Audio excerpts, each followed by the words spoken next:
Now, it's rare that everyone across Jamaica would be talking about the same thing on a given day. Well, that was the case today following a 5.6 magnitude earthquake that shook the island and sent many scampering. In the aftermath, TVJ Sports made a check on some of the sporting facilities in the corporate area.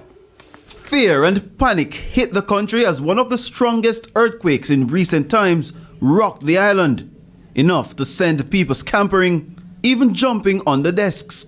Some mild property damage was reported, but checks on some sporting facilities show little or no damage. At the National Arena, debris scattered on the floor and ceiling tiles out of place tell the tale.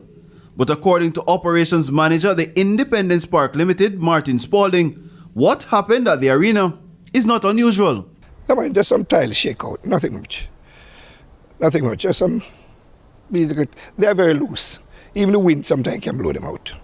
The National Stadium was also of concern, especially with the age-old cover over the grandstand. But not even as much a chip fell from the old lady of sporting facilities. There are some, you saw those columns, they are known as buttresses. That is what hold the building from bottom to top. And nothing up to it. Perfect condition. But even as the National Stadium looks to be as it was before the quake, nothing will be taken for granted. My general manager is not here now, but he's totally intact.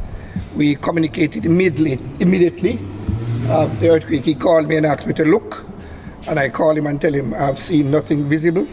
However, his remarks was, as soon as he get back here, he's now calling the persons who check every year to come and do a structural check to make him feel comfortable. Nothing visible. Everything is intact. Another stop was made at Sabina Park, where workmen were busy preparing for Tuesday's CONCACAF Club Championship. We were told that nothing major happened to the facility. So as it is, sport is a go, and there's no need to throw it under the desk at the moment. Jerome Foster, TVJ Sports.